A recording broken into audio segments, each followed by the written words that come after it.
Hello guys, we're at part 2 of our vlog and ngayon nandito tayo sa Osaka. Specifically sa Namba area. And pakita ko na sa inyo kung ano meron dito. If hindi pa pala kayo nakaka-subscribe, please make sure that you do so because we are giving away a pair of sneakers by 1K subs. So having said that guys, nood muna kayo ng video. So ito yung center ng Shinsaibashi area. And ito yung famous na Glicoman. Ayan. You can take pictures here.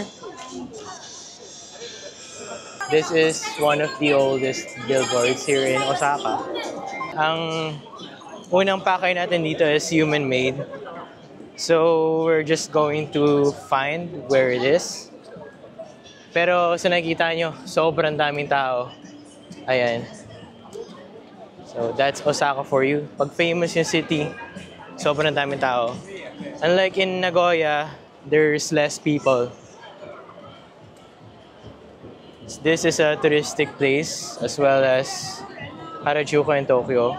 So shopping is not really enjoyable. If you want chill places, you must go to Fukuoka, Nagoya, and Kyoto. Mga place na yun. Pero dito, Osaka is considered Japan's kitchen. Pwede kayong maglipot-lipot dito para kumain. Pero ngayon, punta muna tayo sa human-made. So nakikita nyo, it's like Osu Canon in Nagoya. But here, the shops is more expensive. Kumbaga. Kasi dun mga local shops lang. Here we have Zara, Tommy Hilfiger. Even this one, drugstore, I think. And dito rin sa Osaka, meron kayong makikita mga second-hand store dito, just like this one, that sells Supreme Louis Vuitton, yung mga dating-dati pa na release na Supreme. And look at the price. It's 1 million yen, approximately 400k o 450 kasi may extra 100,000 yen. Mga ganun. Napakamahal. Tara! On our left side, we have Atmos Girl. So, ayan yung mga selections nila. Tawid lang tayo dito. Daming tao. Gawin na side. They even have the Maison Mihara Yasuhiro joints here. That's the Blakey. And you can see the retail price of this here. So, almost 16,000 pesos. Yon mang in Japanese yen. A6. There you go. Anima sana incorpore sano. That's the tagline of A6. Means sound mind and sound body. And Gel NYC.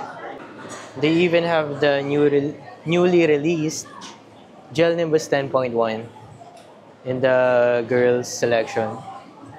Siyempre meron din dito mga yung normal na Atmos for boys. Pero dito mostly is for the ladies. They have Salomons here and On Cloud.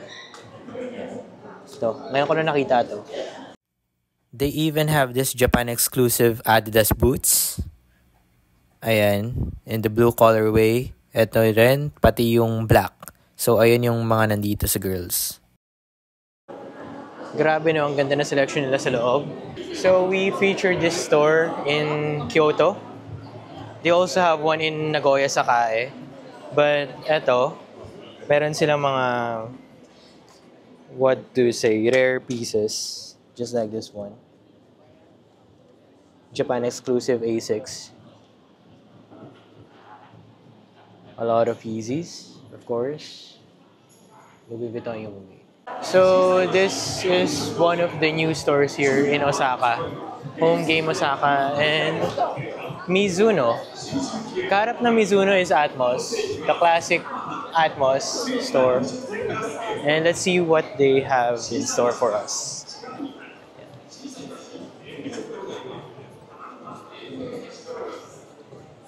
A lot of Hokas, Gel Nimbus 10.1, Salomons.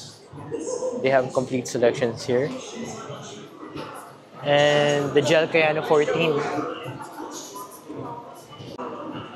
Of course, they do have the usual Jordans that they've released in the past few weeks.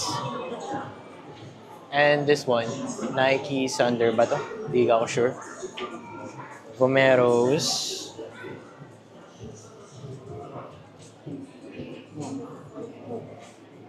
There you go. Here in Mizuno, they have this table of, I think, used Mizunos o tunay na mga rubber shoes.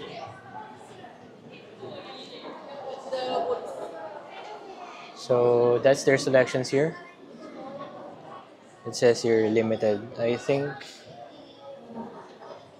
dito lang siya sa Osaka.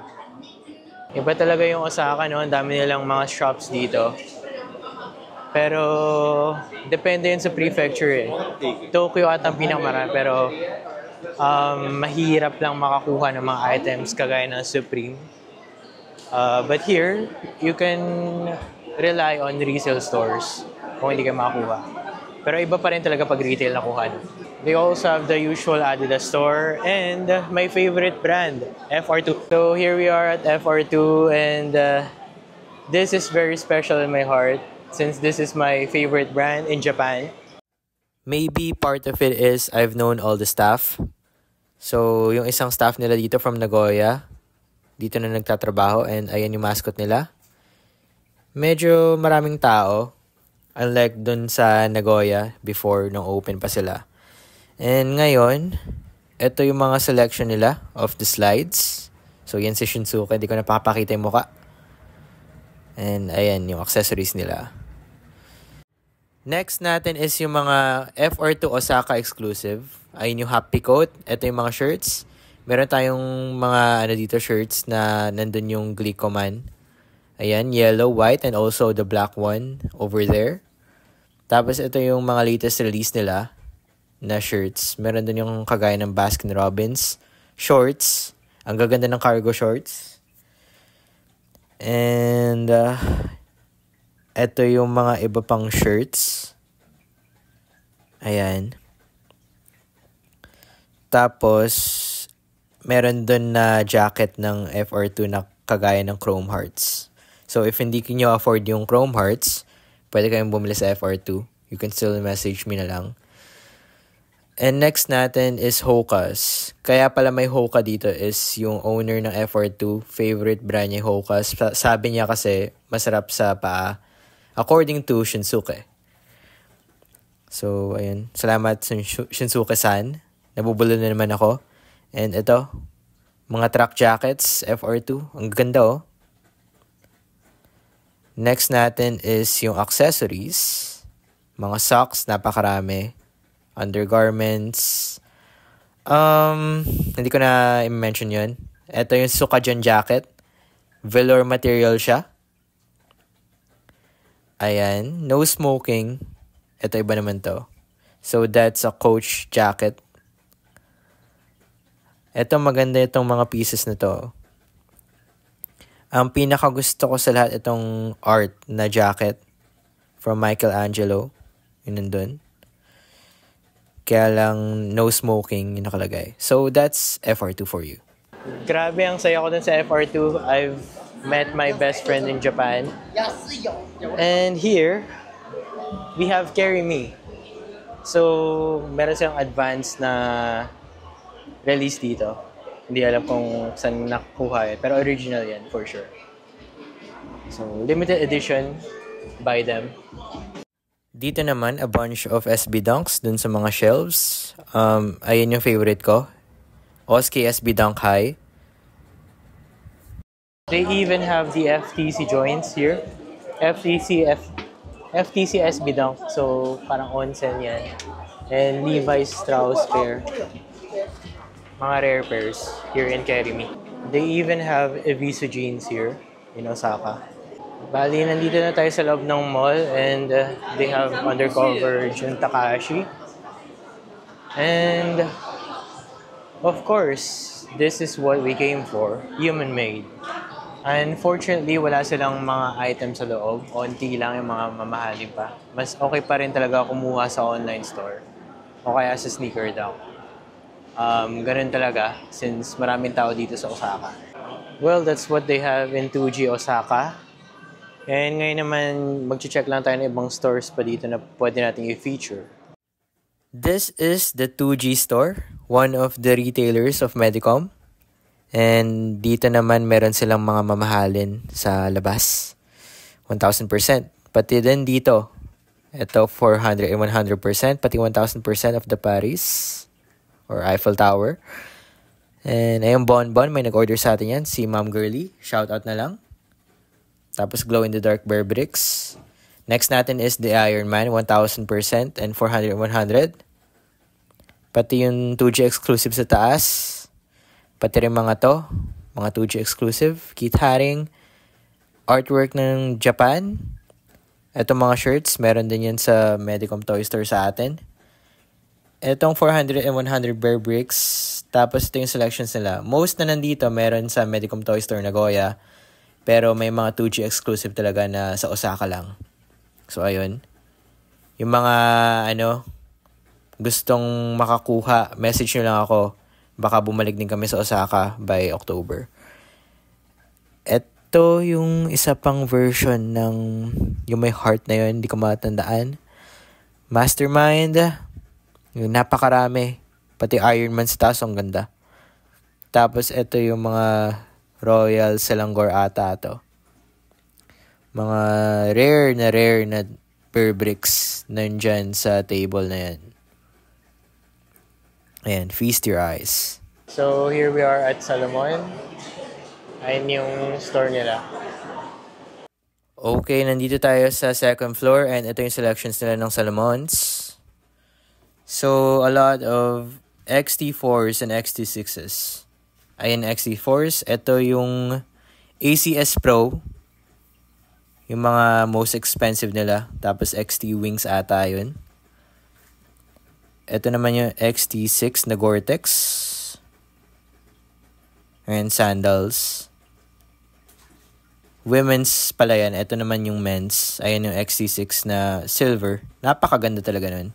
Walang makakatalo dyan sa design na yan. Tingnan nyo maigi. Ayan. So, usually nakikita ko yan sa rainy season and winter season. Pero sa summer, ang init yan sa paa. Na-try ko na rin kasi. And ito naman yung usual na XT6. Maganda rin yung mga selection nila dito. So, ayan. So, that's it. Well, that's what they have in Salomon. And we're on to the next one. Bali, dyan tayo papunta. Orange Street. Nandyan yung streetwear na ng Osaka. Streetwear shops. Tapos dun sa kanan may LHP. Meron din yan sa Nagoya. And also Billy's. Nakakaingit yung Billy's nila malapit lang sa sa mga shops. Whereas in Sakae, Nagoya, malayo-layo. On our left side, we have Carhartt Whip or Work in Progress. Last time I checked, they have Suico collaboration.